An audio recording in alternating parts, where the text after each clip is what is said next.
Hey everyone, today we're tackling Newton projections. But first, imagine looking at our solar system. You've got planets orbiting in front and behind each other.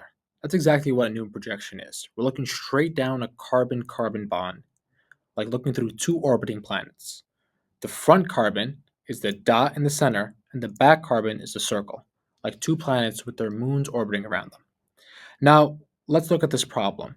It says look down the C2C3 bond for the following compound and draw the most stable slash lowest energy conformation.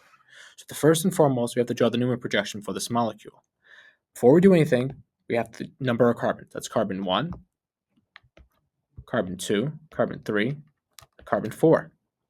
Now, after we have our carbons numbered, let's draw a Newton projection. In blue, we'll have that C2 carbon. So that first C2 carbon attached to a carbon, a methyl, and a hydrogen. So let's draw that out. Attached to a methyl,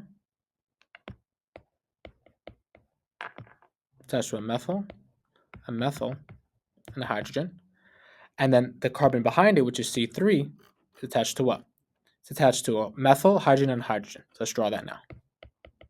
A methyl, a hydrogen, and a hydrogen. Now, how do we know what configuration is the most stable configuration? Let's go back to our planet analogy. The eclipse is when they have the molecules right behind each other is the least stable. The reason is because you have planets right in front and behind each other, causes crowding, think of gravitational pull, a lot of tension, very low stability. Staggered is when they have more space. When they're complete opposite ends, that's called the anti-configuration. Compared to gauge is when you have them closer to one another. Our goal is to take our molecule here and try to find the least number of gauge interactions or close interactions and try to have these big methyl groups as far away as possible from one another. One way to do that is to figure out a way, how can we minimize the number of gauge reactions? And each gauge reaction is around 60 degrees or 3.8 kilojoules. Now, let's redraw this and try to figure a way to have these methyl groups as far away as possible. So what I always like to do is redraw that central carbon, which is our carbon 2, same groups. And for carbon 3, instead of putting the methyl group right in between these two methyl groups, I'll try to have it as far away as possible. I'll put my hydrogen here, hydrogen here. So this is a lot more stable here because you only have one gauge interaction. Can we draw another way? We could.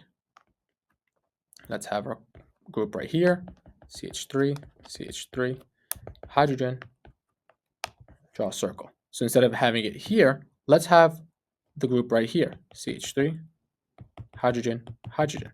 However, these two molecules are exactly the same. So if you drew this one or you drew that, those two are the most stable Newton projections for this molecule. Compared to here, where you have two gauge interactions, you only have one gauge interaction in both examples. If you have any more questions or want to clarify anything when it comes to general chemistry, organic chemistry, math, and more, book a session with me and we'll get it done.